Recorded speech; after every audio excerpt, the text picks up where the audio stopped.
It's the holiday season, time to buy some games for yourself or friends. Why not use this video series, Why I Love, as your shopping guide for the season? It'll tell you about at least 12 games that are really good. And today we're adding another one to the list. Here's why I love Synthetik.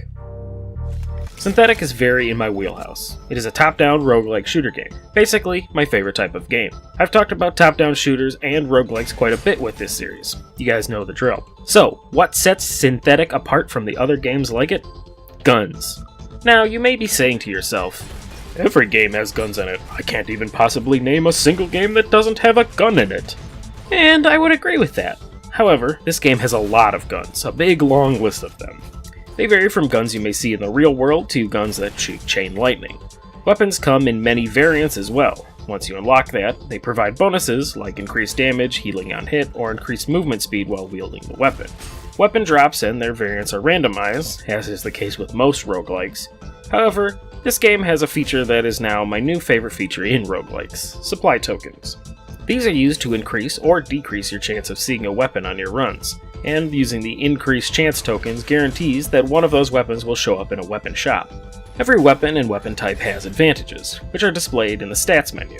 This shows you all you need to know about your gun. Most of these stats can be upgraded throughout your run by spending credits at upgrade stations or finding upgrade kits. Those kits upgrade the weapon stats and provide special attachments to your gun that do things like increase damage at the cost of accuracy, or provide a boost to max health based on how many kills with it. Each gun can have 4 of these, and they help tweak the guns, making them more powerful or just a bit more to your liking. In addition to the details about these weapons, using them takes more skill and thought than in other games I would compare to this one. When firing a weapon continuously or firing while moving, your accuracy decreases by the way of deviation from where you are aiming. This is shown by a ring around your cursor, suggesting how far off center your shot could be. On top of this, firing weapons and dashing generates heat, which can provide bonuses based on items, upgrades, and perks, but it will also damage you if you overheat. And on top of all that, there's an active reload system. You need to eject the empty magazine from nearly all weapons, then reload. You can just hit the reload button and wait it all out, or you can aim to hit the active reload target, which appears next to your character and around your reticle. This speeds up the reload process, and, depending on upgrades and items, can provide bonuses when successful. I was honestly a little worried when I was first introduced to all of these systems, that all of this might be a little too much for a game of this style, but I find it adds a level of tactical thinking and skill that makes this game all the more engaging and interesting. The guns and gunplay are the major outstanding features of this game, but it has quite a bit more too. There's a big collection of active and passive items. These also have the supply token system, so you can increase or decrease your chance of finding certain items. You can only have 8 items at a time, which I'm not crazy about. I love when you can just collect them all and become really overpowered in roguelikes. I do feel, though, there's a good reason to limit the player's items in this game, which I'll get to later. But of those 8 items, you can have all actives or all passives, or whatever combination fits you best. You can choose between 8 different classes when you play, each with their own strengths. Each class has a core bonus, an item that can't be changed, but they also have 2 extra items that can be picked from 6 or 7. They also have 2 passive perks that you can change from a big selection, and you can choose your starting pistol. You know me, I like options, and this game offers a lot before you even really get into playing it. You can find a class that you enjoy to play or that fits your playstyle and further customize it with items and perks to make it your own. Classes also level up, so you're still earning rewards and bonuses even if you aren't beating every boss in the game every time you play. Now when you first get your hands on the game, you don't have all these options, but as you play you earn data, which is used to unlock all these things. So again, you're always working towards something as you play. And after you've unlocked everything in the form of starting items, weapons, and perks, there are some single run bonuses you can use data on to shake things up as you play. This game also offers customizable difficulty. I found this to be a very good and interesting feature. There are 11 game-altering difficulty options, and you can choose any combination of these before every run if you wish. This is a great thing for anyone who might have interest in this game. You can take it easy to start, get a feel for it, and increase the difficulty as you feel you are ready for it. You can really test your skills with every modifier on, or just find your favorite challenge and play that way.